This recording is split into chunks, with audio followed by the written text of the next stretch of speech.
తెలంగాణ రాష్ట్రంలో కాంగ్రెస్ పార్టీ ప్రభుత్వం సంవత్సరాన్ని పూర్తి చేసుకొని ప్రజలను అన్ని రంగాలలో మోసం చేసి వంచి ఇవాళ ఉత్సవాలు చేసుకోవడాన్ని తీవ్రంగా ఖండిస్తూ మంత్రి నియోజకవర్గంలో కాంగ్రెస్ వంచన దినాలుగా ప్రకటించి ప్రజలను అప్రమత్తం చైతన్యం చేసి కాంగ్రెస్ పార్టీ మెడలు వంచి పథకాలు అమలు చేయించే దిశగా మంత్రి నియోజకవర్గ శాసనసభ్యుడే 420 హామీలను తయారు చేసిండు కనుక ఇట్టి హామీలు మంత్రి నియోజకవర్గ ప్రజలతో పాటు తెలంగాణ రాష్ట్రాన్ని మోసం చేస్తూ తెలంగాణ రాష్ట్రంలో మంత్రిని పేరును అప్రతిష్ట పాలు చేసినటువంటి ఈ వ్యక్తి గురించి ఈ పథకాల గురించి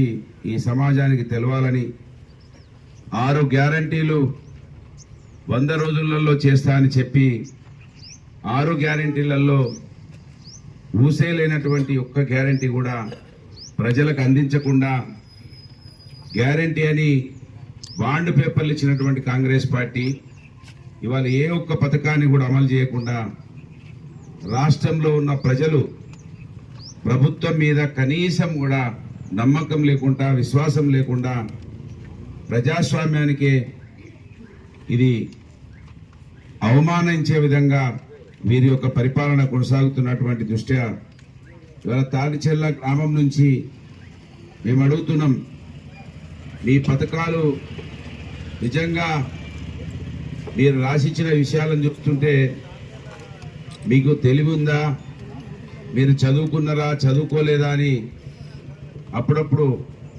అనిపిస్తూ ఉన్నది. మీరు దివ్యాంగులకు 6,000 రూపాయలు ఇస్తా అన్నారు, ఇప్పటివరకు ఇవ్వలేదు. ఇక పేపర్ల రాయితే వృద్ధాప్య పెన్షన్లు 57 సంవత్సరాల వరకే ఇస్తా అన్నారు, 57 సంవత్సరాలు దాటిన వాళ్ళకి ఇస్తా అన్నారు. దాంట్లో కూడా అవ్వకిత్తా అయ్యకిత్తా ఇద్దరికిత్తా అన్నావు. దాంట్లో కూడా ఇంట్లో కొడుకో బిడ్డనో ప్రభుత్వ ఉద్యోగం ఉన్నా అయినా కూడా ఇస్తా అని చెప్పినావు. ఇక్కడ నన్ను ఇచ్చిన రాయి వల్ల 4,000 రూపాయలు, వచ్చే 2,000 రూపాయలు కూడా 2 నెలలు ఎగ్గొట్టిండ్రు. 50 సంవత్సరాలు దాటినటువంటి జానపద కళాకారులకు 3,000 రూపాయలు ఇస్తా అన్నాడు. ఒగ్గు డప్పు కళాకారులకు కూడా 3,000 రూపాయలు ఇస్తా అన్నారు. అంతేకాకుండా అంగన్వాడీ టీచర్లకు 18,000 రూపాయలు జీతం పెంచుతా అన్నారు. అంతేకాకుండా ఆటో డ్రైవర్లకు నెలకు 1,000 రూపాయల చొప్పున సంవత్సరానికి 12,000 రూపాయలు ఇస్తా అన్నారు. దళిత బంధు గొప్ప పథకాన్ని కేసీఆర్ గారు తీసుకొస్తే అవి ఇప్పుడు తీసుకోకుండా మీరు 10 లక్షలు వస్తాయి, మేము అంబేద్కర్ చేయూత పేరు మీద 12 లక్షలు ఇస్తా అన్నారు. వచ్చినటువంటి 10 లక్షలే బ్యాంకులలో పడ్డాటిని వాటిని ఆపుకొని మీ ఖర్చులో వినియోగించుకుంటా ఉన్నారు. అంటే ఏ ఒక్కటి కూడా చేయకుండా ఇంకా సంబరాలు చేసి నిన్న పెద్దపల్లిలో సంబరాన్ని చేశారు. మంత్రి ఎమ్మెల్యే గారు 100 కోట్ల రూపాయలు ఖర్చు పెట్టిండు ఆ సంబరాల కోసం. ఆ చేయూత అనే కార్యక్రమాన్ని పెట్టిండ్రు. చేయూతలో వీళ్ళు ఇచ్చిన హామీ చదువుకునే పిల్లలకు 5 లక్షల రూపాయలు కార్డు ఇస్తా అన్నారు. చదువుకొని ఉద్యోగం రాకుంటున్న పిల్లలకు 4,000 రూపాయలు ఇస్తా అన్నారు. మండలానికో ఇంటర్నేషనల్ లెవెల్ స్కూల్ కట్టిస్తా అన్నారు. కనీసం శంకుస్థాపన కూడా చేయలే. 4,000 ఏమో కదా పిల్లగాళ్ళు పట్టించుకున్నటువంటి పాపాన పోలే. హిమాయత్ నగర్కి ఆ రోజు పోయి రాహుల్ గాంధీని పట్టుకుపోయి కూర్చొని కన్నీళ్లు పెట్టిండ్రు. ఇవాళ అదే పిల్లలు వాళ్ళ పిల్లల్ని కన్నీళ్లు పెట్టిస్తా ఉన్నారు. అరెస్టులు నానా గోస పెట్టుకున్నారు ఇవాళ విద్యార్థులను. కేసీఆర్ గారు ఇచ్చిన ఉద్యోగాలు ఇచ్చి ఇంకా సిగ్గు లేకుండా 50,000 ఉద్యోగాలు ఇచ్చినవని ముఖ్యమంత్రి మాట్లాడుతుంటే ఇవాళ సోషల్ మీడియా ఇప్పుత కథం. ఇంతకుముందు ఊర్లలో తుపాకీ రావులు కట్టె తుపాకీ పట్టుకొని వచ్చేటోళ్ళు వాళ్ళని చూసి నవ్వేటోళ్ళు ఇప్పుడు రేవంత్ రెడ్డిని చూసి నవ్వుతున్నారు ఆ సోషల్ మీడియాలో. అయితే ఇక జోకర్లు లేరు ఈ రాష్ట్రంలో. ముఖ్యమంత్రి జోకర్ అయి ఉన్నాడు. జోకర్ అని ఇప్పుడు వేరే వాళ్ళని చూపిస్తలేరు, ముఖ్యమంత్రిని చూపిస్తున్నారు. ఇది మన దౌర్భాగ్య పరిస్థితి. ఈ ముఖ్యమంత్రి పరిపాలనలో కలెక్టర్లను దొబ్బేస్తున్నారు ప్రజలు, ఎస్పీలను అడ్డుకుంటా ఉన్నారు. ఆర్టీఓ కారు గాలబెట్టిన మొన్న నిర్మల్ దగ్గర అంటే అధికారులు ఒకప్పుడు కలెక్టర్ గారు ఎస్పీ గారు వస్తే ప్రజలకు నమ్మకం ఉండేది, మాకు కలెక్టర్ వచ్చిండు ఏదైనా మంచి పని జరుగుతుంది, ఎస్పీ వచ్చిండు మాకు మంచి పని జరుగుతుందని భావించేవాళ్ళు గ్రామాలలో. కానీ మొన్న లగచర్లలో అయితే రేవంత్ రెడ్డి గారి నియోజకవర్గంలో కలెక్టర్నే దొబ్బేసిండ్రు. అంటే వీళ్ళ దుర్మార్గ పరిపాలనకు అధికారులు కూడా ఇబ్బందులు పడతా ఉన్నారు.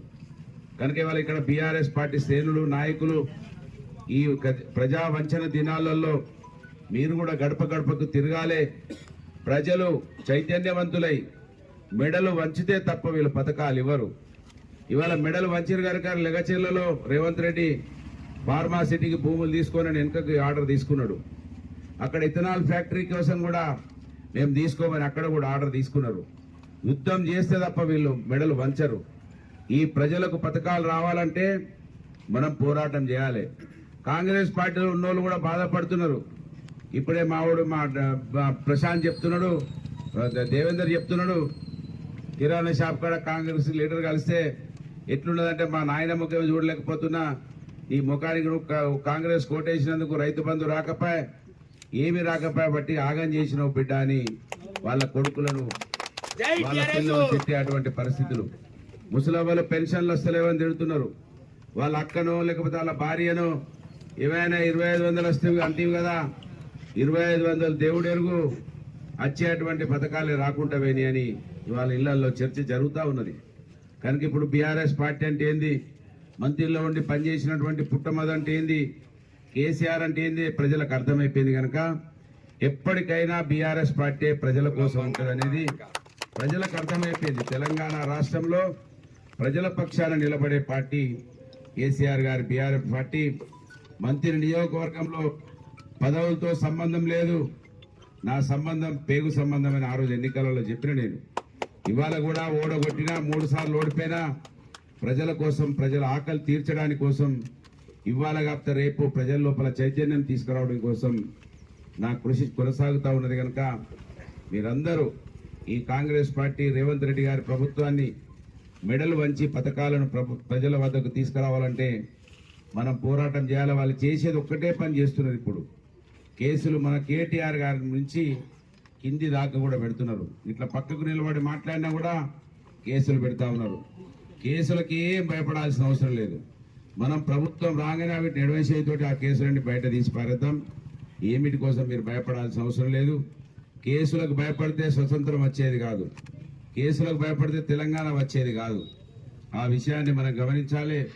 చీకటి కాంగ్రెస్ పార్టీ పోవాలంటే మన పోరాటంలో మనం అందరం కూడా కలిసికట్టుగా నడవాలని మీకు విజ్ఞప్తి చేస్తూ, ఈ యొక్క పిలుపు తోటి నలుమూలల నుంచి బీఆర్ఎస్ పార్టీ సైనికులుగా, బీఆర్ఎస్ పార్టీ కుటుంబ సభ్యులుగా వచ్చేసిన మీ అందరికీ హృదయపూర్వకంగా శుభాకాంక్షలు. జై తెలంగాణ.